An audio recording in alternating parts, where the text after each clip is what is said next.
বন্ধুরা আজকে চলে আসলাম রান্নাঘরে তো মেয়েদের প্রতিদিনই আসতে হয়। আজকে একটু নতুন একটা রেসিপি আমি বানানোর চেষ্টা করছি। যেহেতু আমার বাড়িতে বোনের ছেলেটা আসছে, ও আবার মাছ মাংস এগুলো কিছু খায় না। এই যে এই পুচকুটা মাছ মাংস কিছু খায় না, তাই ভাবলাম ওর শুধু ডিমটা খায়। তো আজকে একটু ডিমেরই একটা রেসিপি বানাচ্ছি। তো সেটা ও একটু ভাজা বড়া খেতে ভালোবাসে। তো যদিও ওর এখন একটু খাওয়া নিষেধ আছে, তাও বেশি দেবো না, দুটা দেবো, তার জন্য ওর জন্যই উদ্দেশ্য করে বানানো।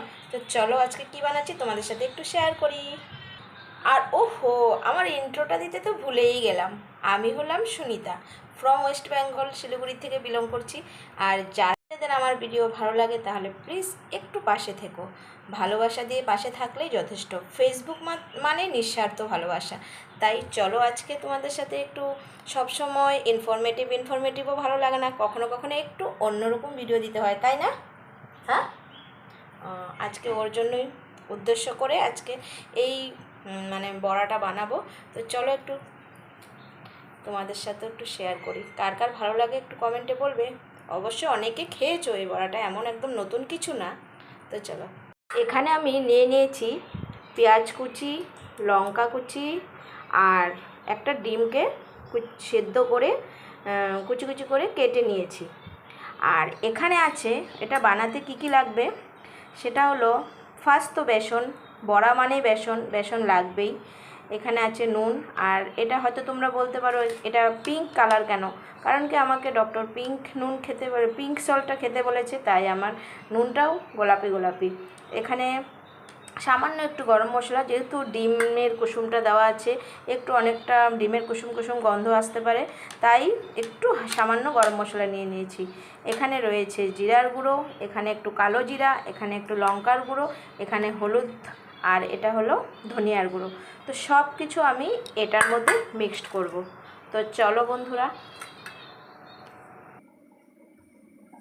তো এখানে ফার্স্ট আমি বেসনটা নিয়ে নিলাম, এরপর হলুদগুলো নিয়ে নিলাম সামান্য পরিমাণ, যার যতটুকু লাগবে, নুনটাও নিয়ে নিলাম, গরম মশলাটাও নিয়ে নিলাম, এখানে এই যে জিরের গুঁড়োটাও নিয়ে নিলাম, ধনিয়ার গুঁড়ো, কালো জিরে, সব কিছু আমি একসাথে এটাকে এখন একটু মেখে নেব।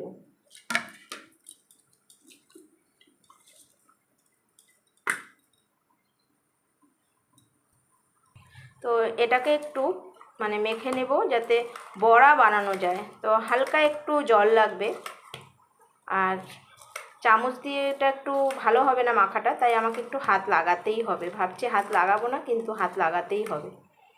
এখানে কড়াইতে তেল গরম হয়ে গেছে, এখন এরকম গোল গোল করে শেপ করে করে আমি এগুলো দিয়ে দিচ্ছি।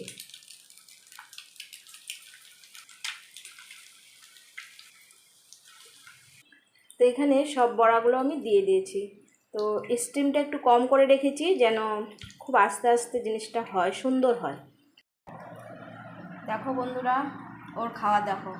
তোমরা হয়তো ভাববে যে ডাল নেই, সবজি নেই, এত শুকনো শুকনো কী করে খাবে। ও এরকমই খায়, ও সবজি টবজি সেরকম খায়ও না, এরকমই ও খেতে ভালোবাসে, তাই ওকে আমি এরকমই দিলাম।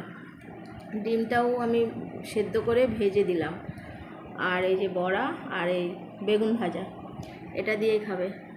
বড়াটা খেয়ে দেখো কেমন হচ্ছে।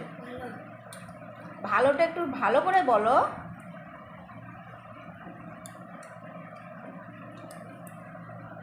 তাহলে মন মতো হলো? ঠিক আছে, তাহলে তুমি খাও। হ্যাঁ।